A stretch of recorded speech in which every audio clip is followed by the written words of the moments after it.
Ó, a matéria de hoje é basicamente teoria, tá? Vou apresentar algumas características de alguns triângulos, tá bom? Uma última seviana que a gente precisa estudar e eu preciso que vocês consigam memorizar algumas dessas características, porque lá na frente elas vão ser muito importantes na hora que a gente começar a fazer os cálculos, tá bom? Elas vão cortar um caminho gigantesco pra gente na hora que a gente começar a mexer com cálculos dentro dos triângulos. Ó, aqui a gente vai ver a classificação do triângulo quanto aos lados. Eu acredito que boa parte de vocês já viu isso, tá? Só que junto com essa classificação que a gente vai rever, vão entrar algumas propriedades. Primeiro, o nosso triângulo equilátero, né? Triângulo equilátero é aquele triângulo que tem os três lados iguais, né? Então todos os lados são iguais. Como consequência do triângulo equilátero, a gente tem que todos os ângulos internos são iguais a 60 graus, tá? E aí, da mesma maneira, a gente vai ver um ângulo externo. Para quem ainda não sabe o que é ângulo externo, é o seguinte, ó. Você tá vendo essa linha pontilhada preta? Isso aqui é a continuação da reta que forma o lado, tá ok? Se eu der a continuação para essa reta que forma o lado e fizer o ângulo entre essa continuidade e o próximo lado, isso aqui é ângulo externo. Dê uma continuação para essa reta que forma o lado. O ângulo formado entre a continuação dessa reta e o próximo lado é chamado de ângulo externo. Dê a continuação para a reta que forma o lado. O ângulo formado entre a continuação e o próximo lado é ângulo externo. No triângulo equilátero, os três ângulos externos são de 120 graus. Tranquilo até aqui? Então, ó, três informações importantes aqui. Primeiro, triângulo equilátero é o triângulo que tem os três lados iguais.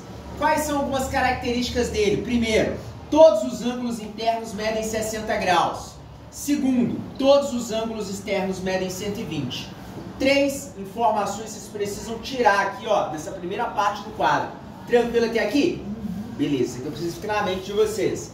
Agora, vamos dar uma olhada numa última seviana que a gente estava faltando ver, que é a altura de um triângulo. O que é a altura de um triângulo? Sempre que vier para vocês a expressão altura de um triângulo, eu quero que você pense o seguinte: é a menor distância do vértice à reta suporte da base, tá?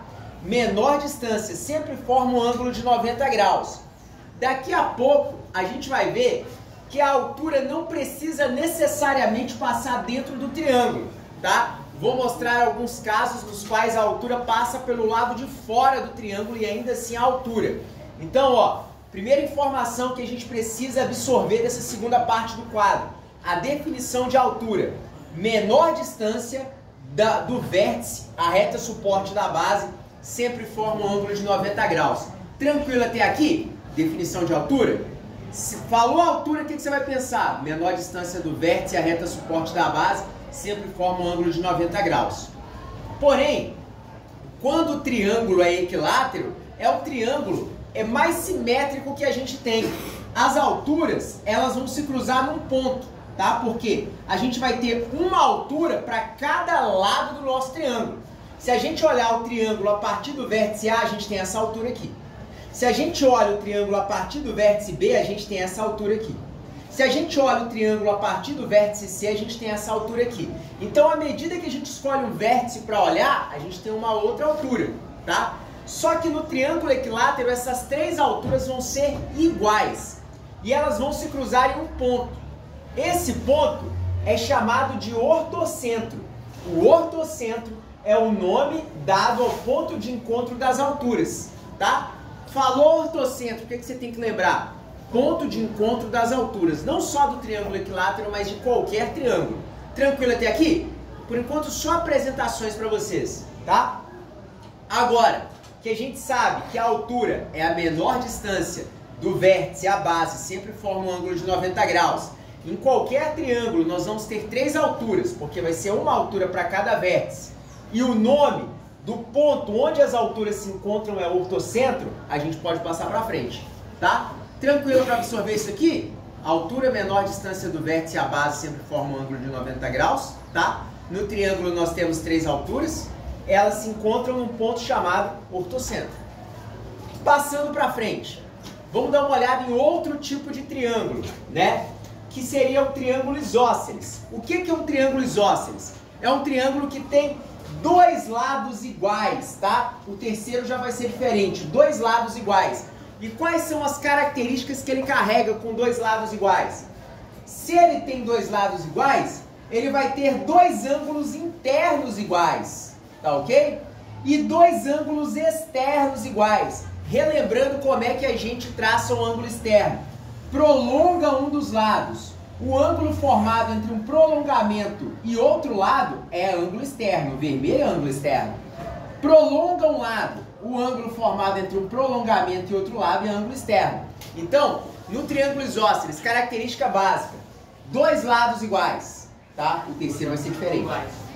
Dois ângulos internos iguais e dois ângulos externos iguais. Aqui, o terceiro ângulo interno vai ser diferente. O terceiro ângulo externo também vai ser diferente. Tranquilo até aqui? Beleza? Revisando então, o que eu preciso que vocês absorvam aqui, ó. Triângulo isósceles, dois lados iguais. Característica dele, dois ângulos internos iguais, dois ângulos externos iguais. Fácil? Beleza, demais, né? Agora, o que acontece no nosso triângulo isósceles? Ele é simétrico com relação à base. Quando eu falar base do triângulo isósceles, eu estou falando sempre esse ladinho aqui, ó, que é o ladinho diferente, tá? Se a gente traçar a altura do triângulo isósceles, ou seja, a menor distância do vértice à base, essa altura, lembra das aulas passadas que eu expliquei o que era a bissetriz, o que era a mediana, o que era a mediatriz? Ainda lembra o que é bissetriz? Alguém sabe dizer o que é bissetriz? É o encontro das mediatriz. Não, bissetriz tem a ver com divisão, hein? É a reta É a reta que divide dois números. que divide o ângulo ao meio, né? Então, bissetriz é a reta que divide o ângulo ao meio. Mediana, liga o vértice ao ponto médio do outro lado.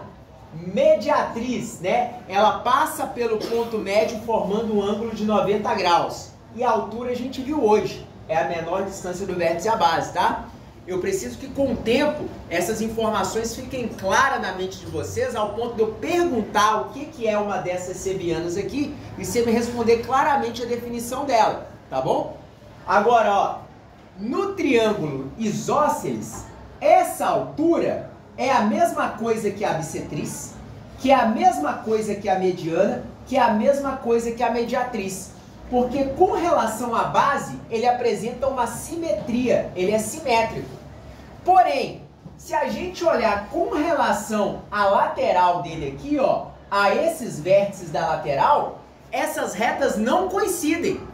Aqui, ó, em vermelho, a gente tem a altura, que é a menor distância do vértice à base.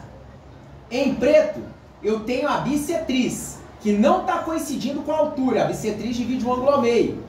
Em azul, eu tenho a mediana, que é a reta que liga o vértice ao ponto médio do outro lado. Então, por ele não ter os três lados iguais, na lateral, essas três sevianas, elas não coincidem. Elas só coincidem com relação à base. Deu para entender? Então, se a gente traçar as sevianas diferentes nesses pontos aqui, onde os lados que formam esse ângulo não são iguais, essas sevianas não coincidem. Porém, se a gente traçar as sevianas com relação à parte simétrica dele, todas elas estão passando exatamente sobre essa mesma reta. Tranquilo até aqui? Beleza. Agora, o último triângulo que a gente vai ver, a classificação dele quanto aos lados, é o triângulo escaleno. Esse triângulo, ele possui os três lados diferentes. Então, ó, triângulo equilátero, três lados iguais. Todas as sevianas coincidem em todos os pontos. Triângulo isósceles, dois lados iguais. Só as sevianas que passam com relação à base coincidem. As outras, quando você traça elas aqui, elas apresentam-se em posições separadas. Triângulo escaleno possui três lados diferentes. Se ele possui três lados diferentes, ele vai possuir três ângulos internos diferentes e três ângulos externos diferentes. Ele é o mais esquisito dos triângulos. Deu para entender até aqui? O que é um escaleno? Três lados diferentes, três ângulos internos diferentes, três ângulos externos diferentes. Aí, se você pega um triângulo que é escaleno e vai traçar as sevianas dele, seria o que é seviana? Quando eu falar seviana, eu quero que você lembre de todas aquelas retas que passam dentro do triângulo. Altura, bissetriz, mediana e mediatriz. É como se fosse um coletivo, né? De todas essas retas. Se eu falo seviano, eu tô me referindo a essas retas, tá bom?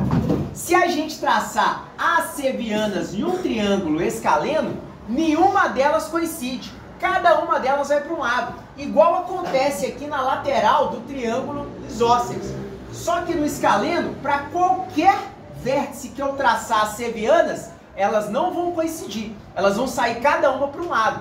Eu tracei aqui, ó, só em relação a esse vértice, 3 sevianas. A reta vermelha mostra a altura, que é a menor distância do vértice à base. A reta preta mostra a bissetriz. O que a bissetriz faz mesmo? Divide o ângulo ao meio. E essa aqui mostra a mediana. O que mediana faz? Liga o vértice ao ponto médio do outro lado. Elas não coincidem, tá? Em nenhum ponto do triângulo escaleno. Então, ó, mais uma vez. No triângulo equilátero, todas as sevianas passam pelo mesmo ponto. No triângulo isósceles, as sevianas com relação à base coincidem, mas as da lateral não. No triângulo escaleno, nenhuma seviana coincide em nenhum dos vértices que eu traçar, elas sempre se separam. Deu para entender até aqui? Bom, muito obrigado.